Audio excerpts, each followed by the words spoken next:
guys, today I'm going to be chatting foundation dupes or alternatives, kind of. Basically, I've chosen something like medium coverage foundation and picked my favorite drugstore medium coverage and high-end medium coverage. So some of them may be seen as dupes or alternatives, others are just my favorite from a particular category. I have reviewed every single one of these, so they will all be linked down below if you want more information on price, how it performs in flash photo, how it looks at the end of the day in natural light. We'll have all of that linked down below along with this tutorial. I did just film a get ready with me using some old classic drugstore makeup.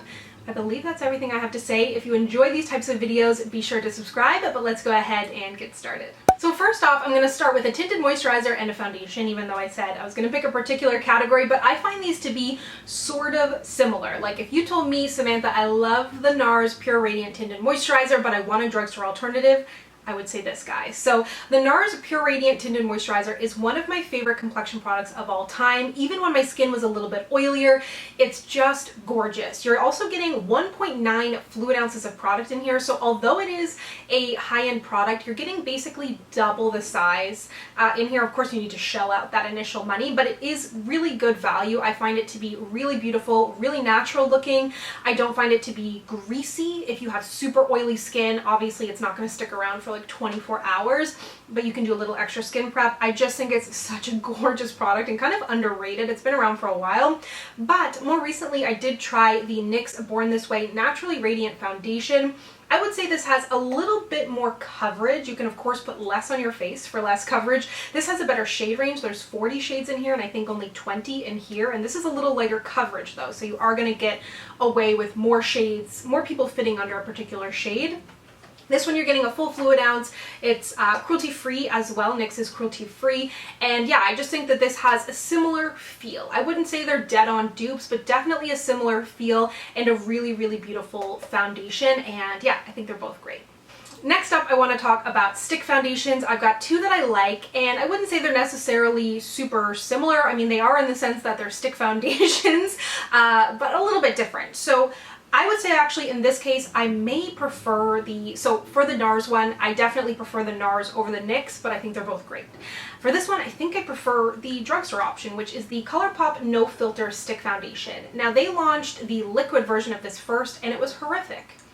So I was like, if you can't do a liquid, can you do a stick, you know? But they can, and it's awesome. I think this has a beautiful kind of natural matte finish. It glides on the skin beautifully. It blends on really easily. The shade match is good. It's easy to use. I think it is such a good product and definitely underrated. Then I used this more probably at the end of last year, and I really like it. There's other stick foundations I tried. Like I loved the frickin' Smashbox foundation that had the stick foundation and the cream contour on the other end. It was perfect, but they got rid of that. I liked the NARS Soft Matte Stick. They got rid of that. I liked the Hourglass, but the shade match wasn't amazing, I think, and I used that when my skin, I don't know, I haven't used that in a while, but this was the stick foundation that I've used the most recently, and I really did enjoy. This one probably, for a MAC Studio, it's the MAC Studio Fix stick foundation, I should say that. For a MAC Studio Fix product, I feel like it doesn't necessarily fall under the Studio Fix category for me in terms of coverage. And you know, when I think MAC Studio Fix, I think quite full coverage, I think super matte, I think really, really long wearing.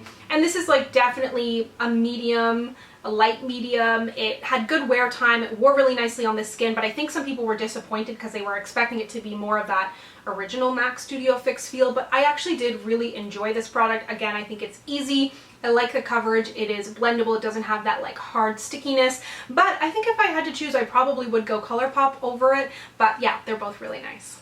Last year I discovered one of my now favorite foundations of all time, even though I've only been using it for about a year, but I've been using it very consistently and loving it, is the Shiseido Synchro Skin Self-Refreshing Foundation. This I think is just top notch.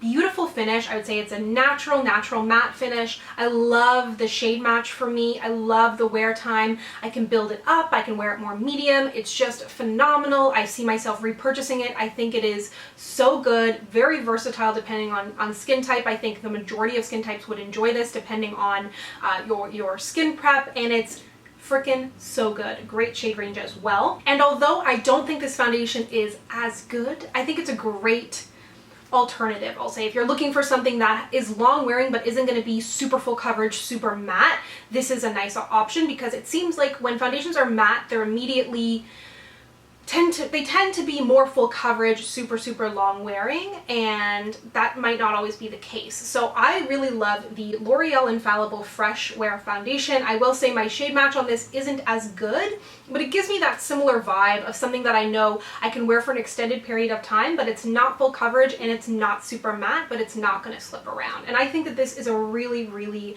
beautiful formula. I have it in 485, which right now definitely looks a little bit light for me, but again, I've got a full review on this and this. I love the concealer for both of these two, are really strong concealers. But if you are looking for something that's more of a natural matte that's still going to be long wearing, these are both really great options for that. I was a little torn on this next category. I definitely knew, oh, by the way, the Shiseido is my favorite of those two, but they're both great. I was a little bit torn because I knew I wanted to feature this. I think this is such a good foundation. It is the NYX Can't Stop Won't Stop Full Coverage Foundation. This is definitely more matte, definitely more full coverage, really good shade range, 40 shades in here. I think it is very strong. I was unsure about what to couple it up against, because you have, you know, the Estee Lauder Double Wear, Lancome Tinty Doll. Even I was thinking about the Makeup Forever Velvet Matte. I don't know what to compare the Makeup Forever Velvet Matte to, but I'm going to give it a shout out because it's so good. And I don't have a comparable foundation for it.